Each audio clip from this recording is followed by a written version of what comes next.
Meet the new TGS, your starting point for advanced energy data and intelligence. Our complete energy data and technology solutions empower you to make the most informed decisions across the energy value chain, from concept to discovery. Energy starts with us. Start exploring with trusted insights. Start accelerating with innovative solutions, and start caring with our top-tier sustainability practices. Visit TGS.com to see how TGS drives success in the energy sector.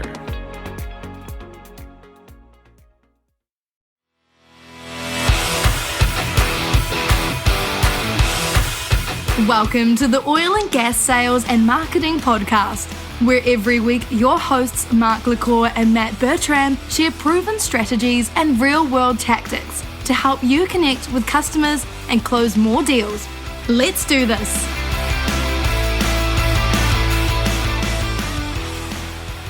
Hey everybody, welcome back. Matt, you and I took a little hiatus and we forgot to tell our audience ahead of time.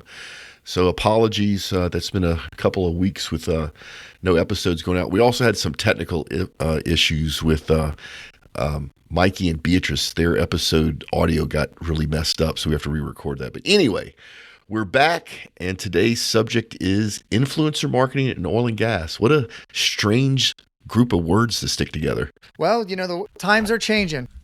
Times are changing. And no egos involved, but we've had many people call you and I influencers in the oil and gas industry. So I thought it'd be a cool thing for us to talk about, especially since it was your idea. But once you came over with it, I thought it'd be a great thing to talk about.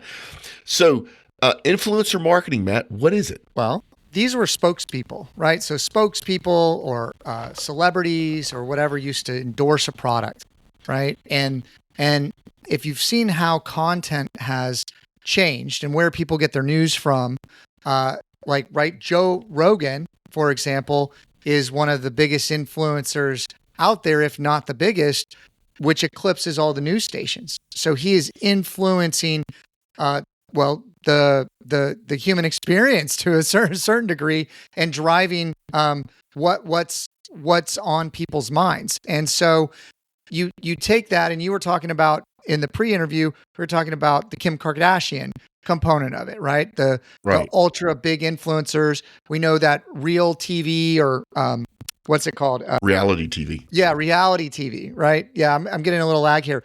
Reality TV is the most popular type of show that there is. And that is kind of translated into social media influencers, and then micro influencers, which are people that in their local community or in their online communities are influential in what they do.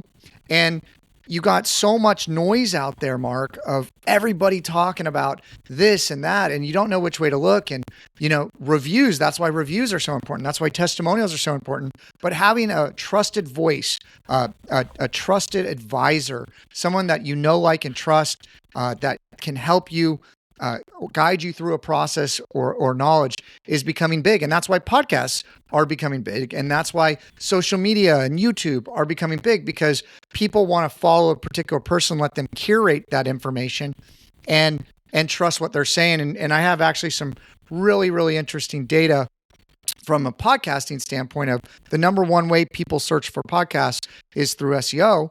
And then, or the search engines. And then the second is by another trusted host that they're listening to recommends another podcast. And it's so powerful.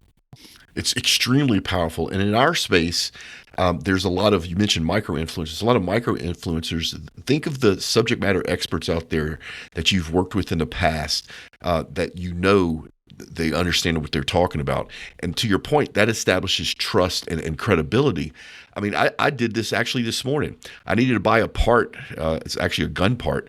So instead of me doing research and everything, I have somebody I follow on social media. He recommended a part. I just bought it because I trust him. Even though I've never met this guy, I trust him. And so that's a direct correlation to that trust and credibility leading to a sale of something I could have researched for hours and found the cheapest one or whatever. But instead, I listened to somebody that has all that expertise because they're right about stuff. And it happens the same thing in our industry, right? It's I know we're going to get some pushback on people saying, well, nobody buys a tree or a plet or whatever on social media. If you go on Facebook right now, Facebook Marketplace, National Oil Well is selling old rigs on Facebook. So don't tell me that social media doesn't work in oil and gas. It does. Well, I think social media is about generating demand and reaching your target audience. So if you have a message that you're trying to get out there, you can use the power of the algorithms to find the right person, to reach the right person, to find them actually in market, right? So they're maybe doing other things off the website based on that IP address that might show that they're ready to buy a car, or they're ready to move jobs, or they're ready to do whatever it is that you're looking to do, and then get that message. Build a pipeline. Get in front of them at the right time with the right message, and get the sale. Because if you look at, actually, Google's done a number of these case studies and how people search. I gotta pull up the graph for you, but man, how people search is they look at something, they kind of figure it out, they kind of stop, then they go on the search again, and then they might come up to a different solution. And that's really one of the strategies with content marketing and SEO is every time they go through that, if they keep finding your stuff, there's a higher likelihood that there's going to be brand awareness, brand recognition, brand lift, that people are going to actually go, okay, these guys are trusted experts, and you want to catch them at each step of that customer journey. But what you're doing is you're influencing them, right? That's where the word comes from, and you're guiding them in a direction because they trust what you're saying. And let me tell you something else. If you're in this industry and you're struggling with what Matt just said, brand awareness, trust, one of the best ways to establish that credibility and trust is to partner with an influencer. I've seen it over and over and over again where somebody that has that name recognition partners with a company, and that company goes from nobody ever heard of it before to not only people have heard of it, but now they trust it because of the influencer. So if you're listening to our podcast and you have a new company that doesn't have a established brand in oil and gas, think about working with an influencer. It's going to speed up your time to build that brand awareness, to build that credibility. Now, Matt, one of the things I want to talk to you about that a lot of people kind of blow out of proportion literally is cost.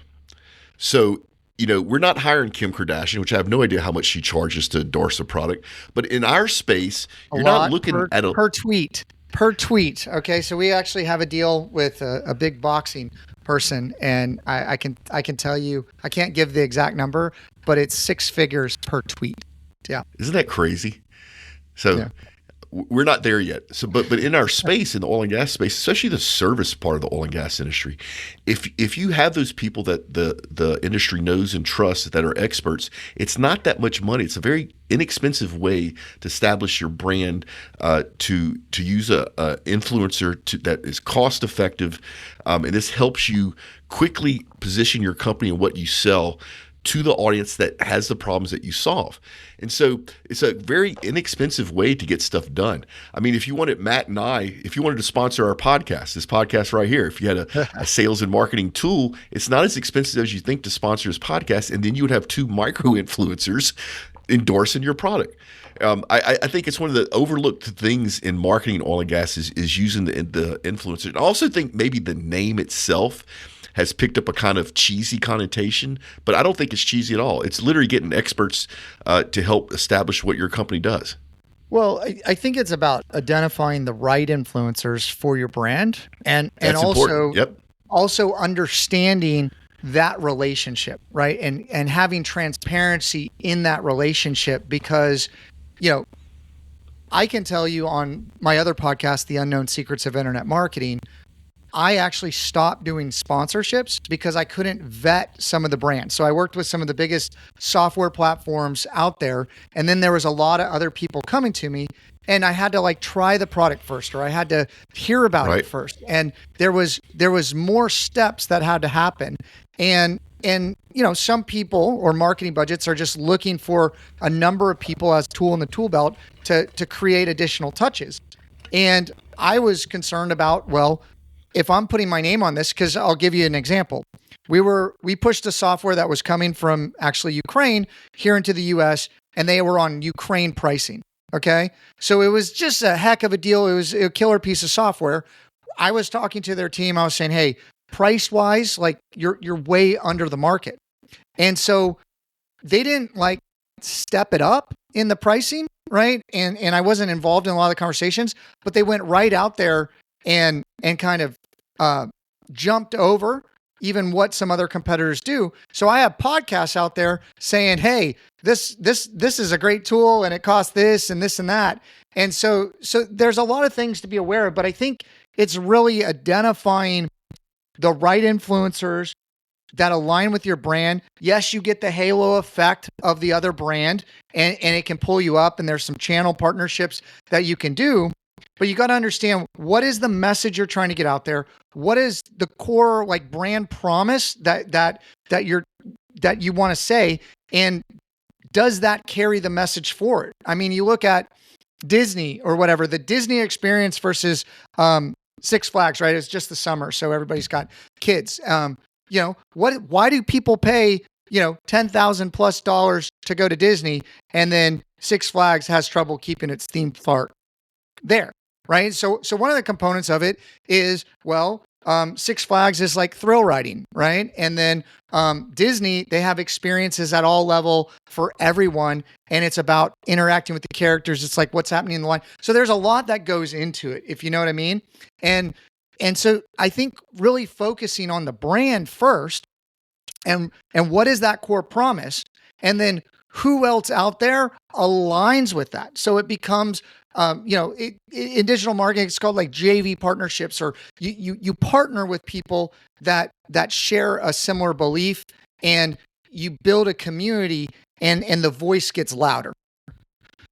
Now, Matt, a lot of people that are listening here, especially if they're in marketing, are going to say, well, influencer marketing is just for B2C, right? The Kardashians sell makeup or credit cards or whatever. It doesn't work in B2B. And that's not true at all. You and I both have experienced it ourselves personally with our companies, that B2B influencer marketing is strong and it's growing. In oil and gas, it's relatively new. So it's a lot of opportunity for businesses to capitalize on something that, like I mentioned earlier, is not that expensive to establish that trust in the industry. I think of this, imagine, we have 20 different podcasts at OGGN.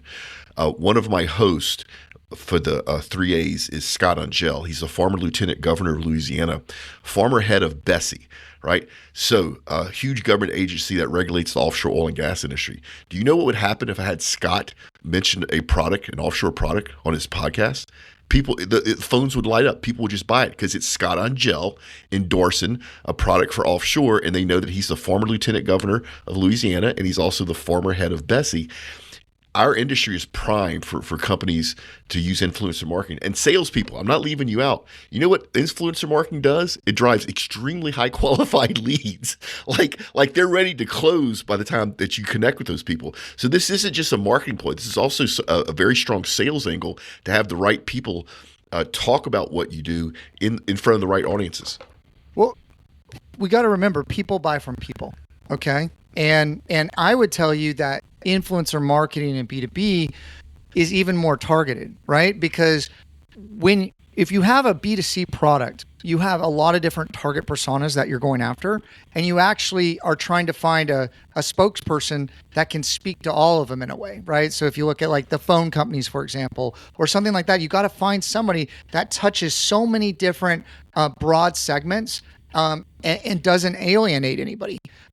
When you get laser focused on who you're trying to go after, one of the things that we do in our workshops is I say, let's niche down. Who's your target audience? Okay. What's the subset of that? What's the subset of that? Okay. Where do you need to be advertising? It becomes absolutely clear what conferences you need to be at, what publications you need to be in, who do you need to connect with, who's an influencer in that space. And so building rapport with that person or that community of thought leaders. And if you look at how powerful social media is, here's an interesting fact, and I might have shared this on a previous podcast, but LinkedIn, I think it's like 4% of everyone on LinkedIn are actually generating content, and everybody else is consuming it. And I would tell you, like now with the new scrolls, that was a pro tip that someone left on one of the podcasts that we had. I've been watching those videos, and they are not optimized. Let's just put it that way. I'll use the word not optimized for LinkedIn or the business experience to just scroll through them and create that messaging. So anybody that's putting out content, is it on brand for your personal brand? Is it on brand for your company? What is the message you're trying to get out there? But social media creates demand. You're getting in front of people that you've never been before with a message, and you have a couple seconds to share something with them in a short form content that you could roll them into, a 10-minute piece or a pod or something like that. Or even drive them to the website and white papers. I mean, it's just a new medium to sell where you get leverage of what a salesperson's doing when you leverage the automation, you leverage the SEO, the paid ads, all the different kind of content pieces you have. I mean, a lot of CEOs, what I'm seeing, and we're doing some corporate training now. I mean, I wrote a book like 6 years ago. It was like Build Your Brand Mania. I was seeing where this was going. Okay. And I can tell you that you got it. If you can get out there and people get to know you, and the data says it's roughly like 7 hours, okay? And that's what we've actually seen, 7 hours. So you're trying to get a potential customer to consume 7 hours of content. How do you do that? How do you get people to look at your website, look at your sales material, engage with you? That's why these long lunches, right, were so important, because you're trying to build rapport with that person.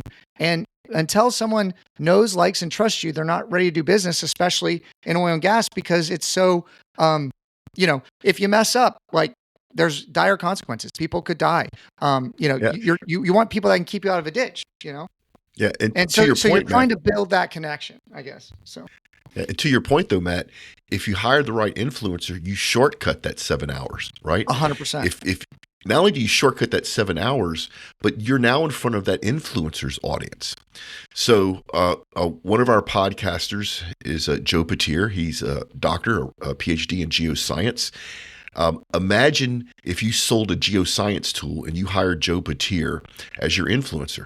His audience is all the people that would use your tool. Well, now you're in front of an audience of buyers for your product that it would have taken you years to build. To Matt's point, each one of those people that Joe Patir would bring to you that would have an interest in your geo tool, it would have taken you 7 hours of content per person to develop that relationship with them. However, by hiring Joe as your influencer, if you sold geoscience tools, you immediately get in front of those people instantly without having to worry about all of that, and they trust Joe, right? So this influencer thing is much bigger than a lot of people think, and I'm telling you, people in the oil and gas industry right now in 2024, it works unbelievably well because nobody else is doing it right now. Well, it also, you want to think about the right influencer for your brand and for your audience, but also how that engagement looks and what are they going to do for you, like on the programming side, on the content creation side. Because I can tell you what you're saying is these influencers, like whoever you identify, has a target audience set, that audience that they've already built, that's established, that already trusts them. Yep. And you're going to shortcut that. You're going to piggyback on their experience, and they're going to basically give you the nod, and you're going to be in the circle, like they're in the circle. Well, I got asked by a software platform to do some trainings, right? So they want to reach the U.S. market. They want me to help doing some of their trainings. I actually did one of our first podcasts, their first podcast that they ever launched on AI. I was the guest, right? Because they were That's cool. leveraging the audience that we had on a trend that was, where they were targeting, as far as like AI was on the rise about a year and a half ago, 2 years ago, like in a big way. And they were reaching the US market. So it hit a couple different components. And then we were having additional discussions on building out SEO trainings for them, of me teaching it, right? Because of my reputation in the digital marketing space, oil and gas, or SEO space. And they looked at that and they said, oh, let's do this, right? And it wasn't just I did a tweet or I did a post or something like that. It was a long-term engagement where there was a relationship built, and I was introducing somebody new into my audience, right? And so these are some of the things that you should be looking at on establishing these relationships of how to build these things, because it really is you're looking at a spokesperson. And I mean, we haven't even gone into a bunch of people that just buy followers and bots and junk that's out there. And you're looking for people that really add value to a community that you want to reach. Yeah, and you brought up a really good point that you probably aren't even aware you brought up. But if you're going to follow this influencer strategy, if you're going to implement it both from a sales and marketing point of view, you still need to have a plan. You still need to have a strategy. You need to understand your goals. Like Matt said, you need to understand your audience down to as niche as you can get it. You need to identify which influencers also have that audience. You need to do research on the influencer itself. I mentioned earlier I had to buy a gun part. Imagine if I hired an influencer for something else that was anti-gun, but I didn't know it, right? That would really mess up my brand. So you still have to do your research on your influencer. I talked about how it's very inexpensive, but that still means you need a budget. And then you still need to track and be able to equate results with your influencer marketing plan. So you don't just hire somebody that's going to endorse your product. There's more to it than that. But I'm telling you, people, OGGN does this all the time. In fact, if in a kind of a big 30,000 foot level, if you look at the sponsors of all our podcasts and what we're doing, it's sort of influencer marketing on steroids, right? Because you're having these expert podcast hosts bring on other experts that are niche to that exact audience. And the audience learns and appreciates, so they want that content, like the people that are listening to us right now. You want to listen to Matt and I.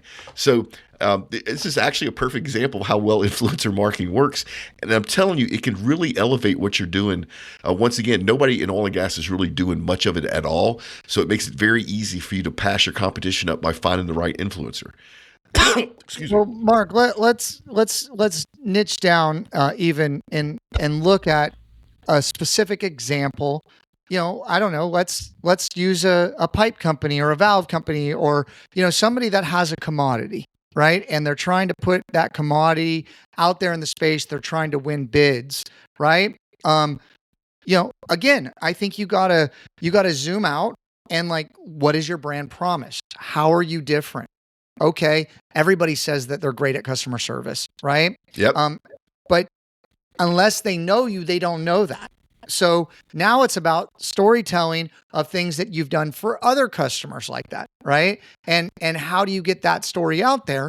And also, it's the third-party verification of someone talking about that. But let's just talk about it. I don't know. I brought up, you usually bring up pipe companies as the example because it's so commoditized. But let's go through an example of how this could help. And I think that this could lead into another podcast. I know one of the things that you and I wanted to talk about was the overall sales funnel and how marketing and sales lays on top of each other and how they help push people through that buying experience or the consideration experience. Because the transaction experience, there's a lot more research and consideration that happens before someone gets down to the transactional, 3% of people, whatever the number is, ready to buy. There's so much more that's happening at the top that are shaping the customer experience. I think it's really important to look at those sort of things. Yeah, so here'd be a good example.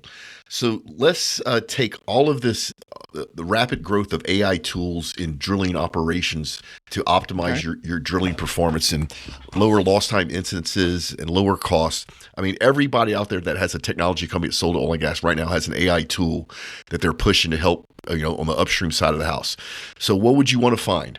You'd want to find an influencer that understands drilling operations, that understands the upstream industry from a business point of view, not just drilling operations, that has an audience of drilling contractors and operators. These are the targets for your drilling software, right?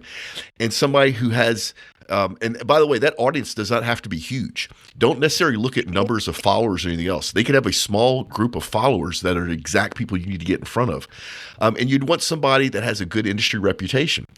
I'm not trying to promote OGGN here. I just know our team. So our upstream podcast host, Elena Minhart, is a 30-year veteran of Department of Energy.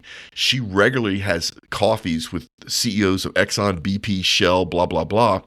She's a degreed engineer. She got her start in the upstream side of the industry. She understands drilling operations immensely.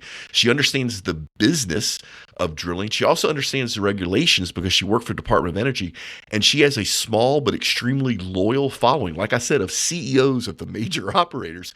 She would be the perfect influencer if you had drilling optimization software, right? You could hire her. She would once she understood your product, she could talk about the problems that you solve. Now you vaulted yourself to the forefront, and nobody else, none of your competition has that type of trustworthiness almost overnight because they hired the right influencer. And people, I'm just telling you, this thing works really well in our industry right now. So I'll give people like the people don't change scenario. Okay. So I can tell you from what I have heard that, and I've done a lot in the oil and gas industry from a recruitment standpoint. There's certain people out there that everybody knows, that everybody respects, that are on rigs and have been around a long time, and their names carry weight, right? Yep. Those people might not be visible online. They might not be posted. Good point. Yes. Or they, some of these people, like I have somebody in mind that has flipped a oil and gas parts company 3 or 4 times, and they've hired him back every time to be a salesperson when the new person bought the company based on his relationships that he had. Okay. Yep. So this person is not online. He's not visible. But if you're in the oil and gas industry, in this space, you've heard of this guy, right? And he carries weight and he carries influence. Well, there's a reason that the company keeps hiring him back as a salesperson to maintain certain relationships and to get certain things done. And when this guy talks, people quiet down and listen, right? And so if you were trying to push something forward in that space, having 1 or 2 or 3 of those voices, okay, even if they had no social media presence at all, again, it's the right influencer for your right target audience. That person is going to move the needle for you based upon 100%. what other people think about him and then what he says. So I think that they're called connectors, okay? I mean, or how you look at it is they're connected to a lot of people, and a lot of people look to them as subject matter experts. If you can find these people, and you should if you have a pulse on your industry, and build a relationship to them and let them understand what you do, some of it will happen just organically and naturally, and they will share that. Sometimes you have to pay money to be part of their network, or you have to pay money to go to a conference to get to know that person. Or you might have some kind of direct relationship, or you might invite them on a podcast. I mean, there's a lot of different ways to approach this, but it's all about connections, and humans are humans. Like Facebook, is just the party, right? You can go talk to people, or Twitter is just random people talking. You can talk to anybody on Twitter, and anything they said on Twitter, you can use in a quote. I see it in pitch decks all the time. People are like, this person said this publicly. If they said it on Twitter, it's public, right? LinkedIn, it's the business networking. And these kind of platforms have just transformed how you connect with people. If you think about video, right? Before COVID, after COVID, people are able to have face-to-face conversations with people. If you get a little trippy like me, I'm actually not looking at you, Mark. I'm looking at an avatar of you that's rendered, and you're actually on the other side of it. So we're actually in virtual reality right now. I know, I'm a dork. But I knew I felt something different. but Matt, you see how powerful this is, you know? Extremely powerful. Unfortunately, we got to wind down this show. Speaking We're of just getting influencer, started, Mark. I know. Speaking of influencer marketing, I'll be doing a keynote at Pacific Fuels and Convenience Summit, September 3rd through 5th. I'll be at the American Frozen Fruit Institute, figure that one out, doing a keynote February 22nd, 25th. I'll be at the SPE Gulf Coast Section Electrical Submersible Pump Symposium, another keynote. And then OGGN will be at Image, which is next week here in Houston. We'll be at the National Association of Land and Title Analysts. We'll be at Gas Tech September 17th and 20th, and at SPE ATC in New Orleans September 23rd, 25th. If you're going to any of those conferences, find our booth, come say hi. Matt may or may not be there depending on your timing, but would love to see you. Love doing these type of live events. The other thing, audience, is that Matt and I are thinking about putting together a social event. So think light bites and drinks. And we're going to invite some of our past sales and marketing guests. So we have Kevin from IBM, who's on a couple episodes. We'll probably have some other CMOs, some other VPs of sales. And we're doing this just to try to start building more of a community around this podcast here in Houston. So if you're in the Houston area, if you're into sales and marketing and you'd like to network with other sales and marketing professionals in the oil and gas industry, pay attention to what we're doing. Follow us on LinkedIn so you can see when those date comes up. But just want to let you know that, audience, we're trying to do more than just the podcast. And it would be fun to meet some of y'all in person. So we're planning a social event, which, by the way, Salesforce, because I know you listen to this, if you'd like to sponsor our marketing and sales event so you can get in front of a bunch of CMOs in oil and gas, give me a call. If anybody else would like to sponsor our event and get in front of a bunch of sales and marketing leaders in oil and gas, let me know. It's going to be a blast. It's going to be very casual. It'll be a lot of fun. As usual, we have our two newsletters, our events newsletters, and our Sunday update in the show notes. If you haven't been paying attention to Sunday update, my team thinks it's really funny to stick my face in other people's bodies. So 2 weeks ago, they stuck me on Taylor Swift. Last week, they stuck me on all of the cast from The Office. It is funny, but it is kind of weird. But check it out, the Sunday update. All of Matt and I's social channels are also in the links in the show notes. It's time for a LinkedIn fail or tip of the week. Do you have one, Matt, off the top of your head?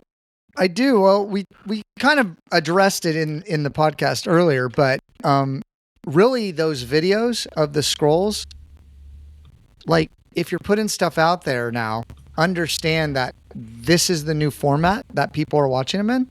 And so think about how to format them in a way that is going to reach and engage with people. And I think you'll find it a great channel to get in front of a lot of people that are in your network and maybe one connection away.